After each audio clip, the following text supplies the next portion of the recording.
Sid's not even a bad guy, man. I think. Sid just needs, like, he needs a more stable home. He's a kid, yeah. He's like, I don't know, he's probably 8 years old in Toy Story. I mean, he's not a nice kid, but at the same time, I have a hard time saying that he's like a bad person, you know, for life, just because he's got a messed up home environment. Oh yes, I've seen all the discourse about the intimacy scenes in movies. I did this. I don't want to get into it. Just I don't think it's a spicy situation. I do think that there's a temptation as you get older to see something new and then immediately say people these days, when really what it is just like a couple of insane people. But yes, people in their 30s watching movies and then being weirded out by sex scenes to the point that it takes them so far out of the film. Couldn't be me. Let's just put it that way. No, it doesn't mean I'm horny. It just means like I'm an adult. If I watch a movie, someone, you know, is having intercourse or getting their limbs cut off with a chainsaw, like it's fiction. It's not real life. What about when your daughter gets older and she wants to see R-rated movies? When she gets older, she can watch R-rated movies. Because she'll be, you know, an adult or... Listen, I know R means you have to be like... To go see it by yourself in a movie theater, you have to be over the age of 18 or something like that. If you're watching it at home with your parents, you know, you gotta look at it on a movie by movie basis. But like definitely 12, 13, 14 is like, I think when you should start watching R-rated movies. Or at least being allowed to start watching R-rated movies. Like I don't think you should be one of those people letting your 6-year-old kid watch RoboCop or something like that. That could scar them for life. Or at least for like a couple nights. But I also don't think you can be one of those... Well, I don't think you should be one of those people who's like, I'm not going to let my kid watch PG-13 movies until they're 13. Because then your kid ends up being like kind of lame.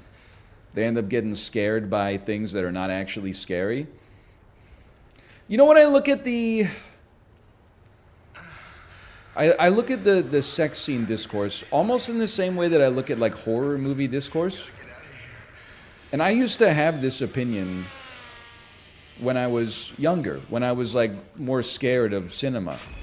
Oh no, Hillbilly 88236 has been executed already. What is the number one thing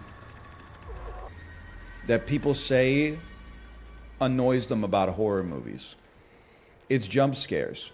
If you don't like jump scares, I think that's totally fine. But I do find it, dare I use the forbidden text, I do find it a little cringe. But I think people, they conflate not liking something with thinking that like there's no artistic merit for it, you know? That just because you don't like jump scares because it makes you feel startled, and then you feel like the movie has defeated you because you, for some reason, went into a horror movie with a chip on your shoulder, which is like, this one's not going to scare me. That doesn't mean that a jump scare has no place in the medium, you know, in general. I feel the same thing about like sex scenes. Like I do see people now saying things like, it's not that I dislike sex scenes, it's just like I dislike them when they don't add anything to the plot. And I'm like, when did society just become like so much of like everybody's a plot cell now?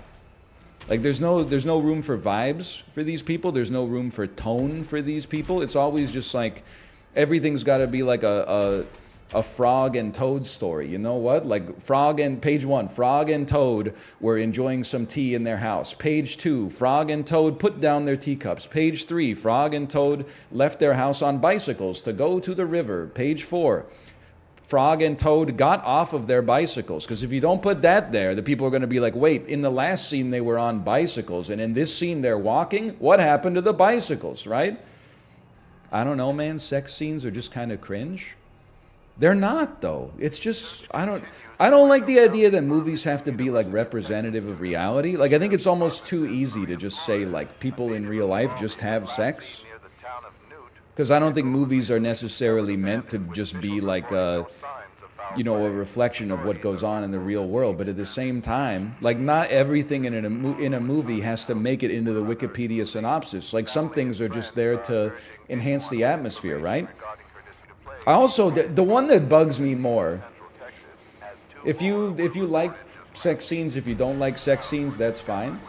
The one that bugs me more is the new discourse where people are saying they're watching movies at like 1.75x speed, or they're skipping scenes that are boring to them when they're watching a movie for the first time. That's kind of what's driving me crazy, because now I'm realizing how these people with like 700 movies watched this year on Letterboxd got to that feat. They turn on the movie anytime, you know, Captain America's not on the screen. They're just 30 seconds, 30 seconds, 30 seconds, 30 seconds. That's what I did with Oppenheimer. I mean, you and I just want different things out of media, and that's fine. My non-generous take is that what you want out of media is to be part of the discourse. You want to have been able to say that you've seen Oppenheimer so you can contribute to the discussion surrounding it. Whereas for me, most of the time, it depends on the movie. But depending on the movie that I watch, it's like, you know, I'm looking to be entertained or be moved or something like that, or to learn something. My friend watches all media at 2x speed. I mean, I'm not an idiot. If you're watching my content at 2x speed, I think that's totally fine. Like, my content is not art. But if you're watching, like, narrative-driven movies at 2x speed, I'm not really going to tell you how to live your life, but it seems kind of insane to me that to interface with media that way. Like, you know, if you're not enjoying it, you just don't have to watch it. You don't have to, like, get it over with twice as fast. Or in half the amount of time. I watch the sex scenes in 2x speed. Well, that's just going to give you unrealistic expectations. Like, if you've never done it, but you've been watching sex scenes at 2x, like, I just feel bad for your partner the first time you get on the horse. Because it's going to be, it's going to be like quite a roller coaster. Let's just put it that way. Dirty talking like Alvin from Alvin and the Chipmunks? Brother, it's their first time. Come on, they're not going to be dirty talking. They'll probably be too self-conscious to even moan, okay? An unlock tool! Don't mind if I do. People think this is unrealistic. Why does it take you 25 seconds to find what you're looking for? Wait until you need a tool from a toolbox. And then you're going to be like, wait a second, I knew we had a socket wrench in here somewhere. Why is it under like 75 AAA batteries? That's just true to life, man.